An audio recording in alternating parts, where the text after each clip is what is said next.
जय हिंद। आप सभी लोगों का स्वागत है आपके अपने YouTube channel Goswami class time पर। दोस्तों उम्मीद करेंगे कि आप लोग बढ़िया होंगे, मस्त होंगे, स्वस्थ होंगे और अच्छे से पढ़ाई लिखाई जो दोस्तों कर रहे होंगे। तो दोस्तों फिर से आज की इस वीडियो में हम लोग क्लास 10th के साइंस का वैसे महत्वपूर्ण सब्जेक्टिव क्वेश्चन को दोस्तों हम इस वीडियो में आपको बताने वाले हैं, जो आपको 21 फरवरी का जो फाइनल एग्जाम होने वाला है दोस्तों, उसमें जो दोस्तों आपको सब्जेक्टिव के रूप में दोस्तों पूछे जाएंगे। ठीक है, तो चलिए इस वीडियो को शुरू करते हैं। तो दोस्तों हम इस वीडियो में साइंस के 3 बहुत ही महत्वपूर्ण सब्जेक्टिव क्वेश्चन को दोस्तों हम बताएंगे, जो आपको 21 फरवरी का जो एग्जाम होने वाला है दोस्तों, उसमें दोस्तों पूछे जाएंगे। ठीक है, तो दोस्तों पहला सवाल है कि लोहे को जंग से बचाने के लिए 2 उपायों को लिखिए, और ये बहुत ही महत्वपूर्ण सवाल है। ठीक है, और दूसरा सवाल है कि अच्छा ईंधन किसे कहते हैं। ठीक है, और तीसरा है कि ईंधन किसे कहते हैं। ये तीनों सवाल दोस्तों बहुत ही महत्वपूर्ण है। यहाँ से जो दोस्तों आपको से ऑब्जेक्टिव भी सवाल बनते हैं। ठीक है, तो इसलिए आप इस वीडियो को शुरू से अंत तक देखते रहिए, हम आपको ऑब्जेक्टिव भी पहचानना और पकड़ना सिखाएंगे। ठीक है, तो चलिए एक एक सवाल करके दोस्तों तीनों सवाल को हल करते हैं। ठीक है, तो अगर आपसे पूछेंगे कि लोहे को जंग से बचाने के लिए 2 उपाय को लिखिए, तो आप उत्तर में क्या लिखिएगा।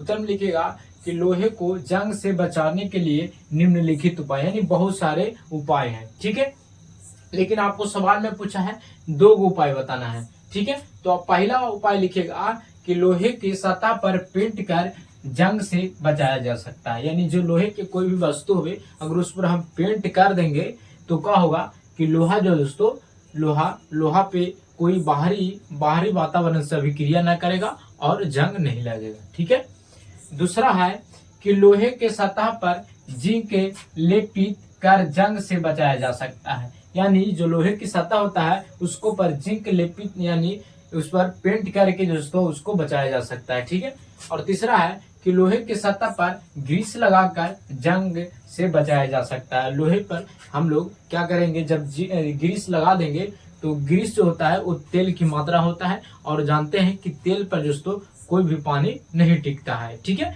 तो दोस्तों ये 3 गो दोस्तों हम आपको उपाय बता दिए। ठीक है, लेकिन आपको सवाल में 2 पूछा तो आप 2 उपाय लिखिएगा। ठीक है, तो अगर आपसे पूछ देंगे कि लोहे को जंग से बचाने के लिए 2 उपाय को लिखिए, तो उत्तर में लिखिएगा लोहे को जंग से बचाने के लिए निम्नलिखित उपाय है। बहुत सारे उपाय हैं। पहला लिख दीजिएगा कि लोहे की सतह पर पेंट कर जंग से बचाया जा सकता है। फिर है दूसरा, लोहे की सतह पर जिंक लेपित कर जंग से बचाया जा सकता है। ठीक है, तीसरा है लोहे के सतह पर ग्रीस लगाकर जंग से बचाया जा सकता है। ठीक है, तो दोस्तों उम्मीद करेंगे कि आपको पहला सवाल समझ में आ गया होगा। ठीक है, तो आप चलते हैं दूसरा सवाल पर।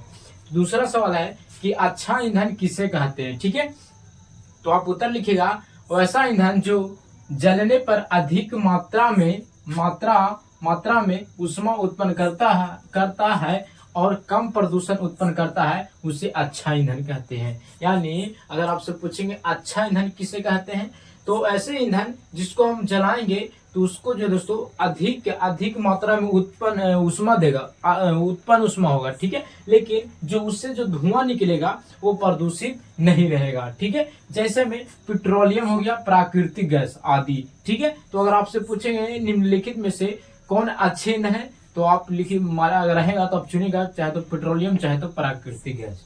ठीक है, तो दोस्तों समझ गए होंगे कि अच्छा ईंधन किसे कहते हैं। तो वैसा ईंधन जिसको जलाने पर अधिक मात्रा में ऊष्मा उत्पन्न होता है, लेकिन उससे जो दोस्तों हम लोग का कम प्रदूषण होता है। ठीक है, उसी को हम लोग अच्छा ईंधन कहते हैं। ठीक है, तो दोस्तों उम्मीद करेंगे कि आपको दूसरा सवाल भी समझ में आ गया होगा। ठीक है, तीसरा सवाल है कि ईंधन किसे कहते हैं। ठीक है, ये जो सवाल है दोस्तों आपको से ऑब्जेक्टिव में पूछे जाएंगे। ठीक है, तो आप उत्तर में लिखिएगा वैसा पदार्थ जो दहन करने पर ऊष्मा उत्पन्न करता है, उसे ईंधन कहते हैं। यानी कोई भी पदार्थ को जब जलाया जाता है और उससे जो दहन होता है, यानी दहन के मतलब कोई चीज को जब जलाया जाता है तो जो ऊष्मा उत्पन्न होता है उसी को ईंधन कहते हैं। जैसे में लकड़ी को जलाते हैं तो उसमें क्या होता है, ऊष्मा उत्पन्न होता है। कोयला, पेट्रोलियम आदि ये सब क्या है, तो ईंधन है।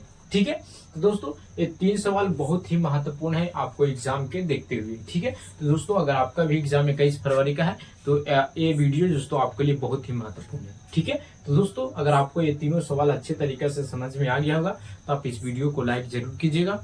अगर आप चैनल पर पहली बार होंगे तो चैनल को भी सब्सक्राइब कर लीजिएगा, क्योंकि इसी तरह का वीडियो जो दोस्तों आपको लगातार मिलता रहेगा। ठीक है, तो दोस्तों मिलेंगे अगले वीडियो में। जय हिंद, धन्यवाद।